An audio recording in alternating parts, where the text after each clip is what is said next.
What's going on, everyone? It's Greg back with some more MIR4, and today I want to kind of go over and follow up on the live stream, go over the class change, and give you a quick update on how it works and what we discovered during the live stream. And if you haven't had a chance to watch the live stream, or if you're not going to because it is long, but I wanted to kind of wrap things together. And also, you can ask questions down in the comments. I'll try to answer them in case I missed something. But let's go ahead and get started. And where I want to get started here is just to talk about the farming capabilities of an Arbalist. So here's what I want to show you. I came from Lancer, right? Here is a Lancer. He is farming the goblins. Look at his stats real quick. 80k, level 71. Okay, this was me. This is what I do AFK. Yes, the goblins were good. Okay, but what? My sorcerer friends, they just destroy us in XP. So that's how the Lancer farms. So we're gonna walk up this way a little bit, and here you got someone else who is almost beat me out for rank 1 on the rankings. And yes, just to point that out right now, I can currently say that I am the #1 ranked Arbalist on NA11 by a very slim margin. But we'll have to see how he's looking. I guess he has some different stuff on. See how that's looking tomorrow. When the update I did make the rest of my gear. Then we have a warrior here. Of course, warriors, they do get to suck the things in, but their DPS is a little bit slower. And again, that skill is on a cooldown, and you see he has to run around to the next one. Now he's only fighting one mob. Then we come up here to my friend Para. He has what, like 2 or 3 on him right now, but not too much in terms of AoE. And right there, he's just fighting one. And as you can see, not too fast. Now, watch what the Arbalist can do. You can see my buddy down there on that. These are the same mobs. I'm just going to auto and show you what it can do. We got a little bit of movement here. We spin around. We attack all directions. We got our nice big AoEs. Look at, we've got all the mobs coming in. We're ripping them, we're shredding them down. All those crits, baby. And, you know, granted, there's a few over there. We pretty much cleared the area. Are we going to actually make it over there? We might make it over there. Probably going to respawn, yeah. So, this is actually my second time recording this video. I did clear it and had to wait on the respawn. Probably just stood in the wrong spot this time. But that's alright. Either way, you get the idea. Arbalist is OP at farming XP, or farming in general, especially since if you're farming like for like flower oil, stuff like that, you're going to go to lower levels. And so this is perfect for that situation. You're going to get a lot of aggro and farm a lot more mobs faster than your melee class. Now, if you're a sorcerer, that's a different story. You're probably not even watching this video because you really don't care about the Arbalist because you're already pretty OP. So that's how it is.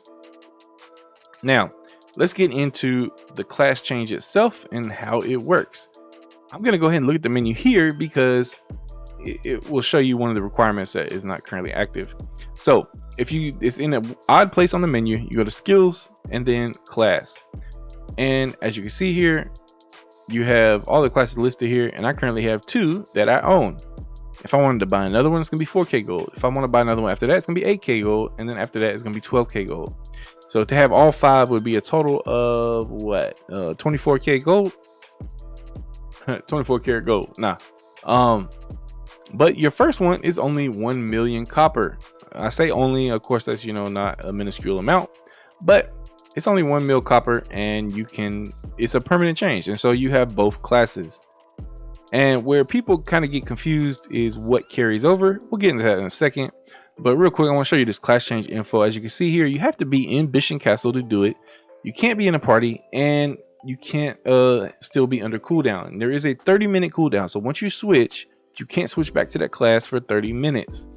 Now, I don't know if it's just that class or any class, but I'm not opening another one to test. It looks like you creating your switching class will apply a class cooldown of 30 minutes. So it's an overall cooldown. And as you can see, it tells you here, you can switch between classes you own for free. There's no charge switching back and forth. But not everything carries over. First and foremost, your skills do not carry over. Your skills are going to stay with your main class. Here's my Lancer. He has some tier 7 skills, tier 6 skills. We still had like 2 T4s in there, but we were getting there. Mostly T5, T6. But you can go to my Arbalist now. Of course, he's going to be lower. I did save up some books, so that helped. But I still need, let's see, 1, 2, 3 tier 4, which actually isn't too far from my Lancer, to be honest. But I don't have as many tier 7s or 6s or 5s on here. I got more 5s because that's what I was able to get things to. So keep in mind, those are separate. You're gonna have to refarm those on the other character. Next, your armor. As you can see here, I have Arbalist armor. This is the weapon and the 4 pieces of armor. The accessories, necklace, bracelet, and ring, are used on all your classes. So these, you don't have to worry about these at all. You don't have to remake these. They're used on all your classes. You're good to go. You do have to remake your armor and your weapon. I had to make all this T4 gear from scratch. I crafted every last bit of it. It was not cheap, but I don't regret it at all. I love this class, and this is where I'm at so far. I need to try doing some rerolls to see if I can get higher upgrades, but resources are running kind of thin now. I want to focus on my enchants more so than my enchants more so than the enhancements. So for me on Arbalist, I do want to point out real quick, I did go for the defensive boots. So I have all damage reduction 7.2%. I just wanted a little bit of extra defense. I did this on my Lancer as well, and I do not regret it. So I decided to do it here too. Just give you a little extra defense, make you a little bit more tanky. And the Arbalist kind of needs it, if you ask me. So that's why I did that. Could I get away with the other one? Probably, but for now, I'm fine with this. I might craft the other set or the other boots eventually. So what happens when you class change? When you class change, your armor comes off. It gets locked and goes in your bag. I put mine in the warehouse. So the bag, you can leave it in your bag or you can put it in your warehouse, up to you. But you can switch back and forth, and it's not a big deal at all. I have not tested moving my skills around. I do believe it would, your skill order would stay with the character, and then the other skill order be the way it was on the other character. But I do not know for sure yet, because my skills were already on my skill bar, but I think that happens from the get-go. So I honestly believe your skills should, wherever you put them, they should be on that character. You shouldn't try to carry over those spaces. Your outfits. People have asked about the outfits, and that is one thing that kind of confused me. Essentially, you're going to get converted over to, I don't know if it's the equivalent spot of the one you had, or if it's just random or what. But I had some funky looking stuff on, and so I didn't like the colors, and you can't even change the colors. I mean, you can, but it costs gold. Like this right here is what I had on, and I do not like this at all. If I wanted to change the colors, it's going to cost me 200 gold. I'm not wasting that gold. I ended up going with this bad boy right here, and I don't remember if I actually picked these colors. I think our colors were already on there. It's like randomized. It's quite odd how this works. Hopefully they do something about that. I don't know, but that's what happens now. And the problem is when I go back on my Lancer, it even changed my original stuff on there as well, and that might be a bug I need to submit. I don't know, but it changed that too. So that definitely was not, that did not make me happy. I believe my colors were different is what it was. Yeah. So that's one thing to keep in mind. The outfits are just seem kind of buggy right now. Your Codex, this was a big one because they said some things that said server-based Codex, and people thought it was only this, but no, your Codex carries over, and that follows straight into the fact that if you look at the gear on the Codex or the gear in raids and stuff, it's all switched over to Arbalist. Even though like I registered the Lancer one, it's just showing Arbalist when I'm on Arbalist, because that's what you mainly get dropped. So whatever class character you're on is what you can. So let's say I just had like something over here on my Arbalist. I could go in here and register it and flip back to the Lancer, and it will still be registered. So what I might end up doing here, as you can see, you can put books in here. Since I am going to main the Arbalist, I now have extra books sitting in the bank from my Lancer. I can't combine them and make them I can't make them Arbalist books.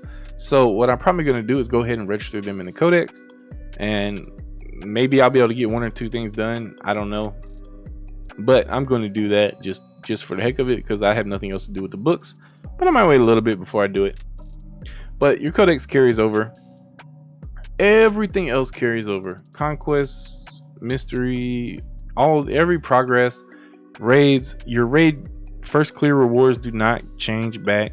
You can't get those pieces of armor again. You can see on the screen it does change like what you would get out of the raid. So if you do get an armor drop in the raid, it's going to be whatever class you're playing the raid on. Now if I go up to one I haven't cleared, which would be like this Nether Soul Fiend, you know, this stuff's that's not a good example.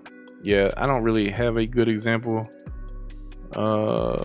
Yeah, I don't have any example of an armor in the first clear reward, unfortunately. So that's that. It doesn't change. I don't really know what else to cover, guys. It's very easy. It's very easy to do the class change. It doesn't, you know, it costs 1 mil copper. You're not losing anything at all. You can switch back and forth. You can just decide never to touch that character again, but the option is there. So I hope that helps you guys. If you have any questions, please let me know down in the comments. I would be more than happy to try to answer as many as possible. If you have any video ideas, let me know. I already, you know, I want to do a magic square and probably some other stuff. Just kind of, if you have any ideas, what you want to see with the Arbalist, let me know and I will get on that. So thank you guys for all the support. If you're not subscribed yet, hit that subscribe button, turn those notifications on. If you are liking the videos, please hit the like button. It will help me in the YouTube algorithm. And as always, I hope you guys have a great day. Catch you in the next one.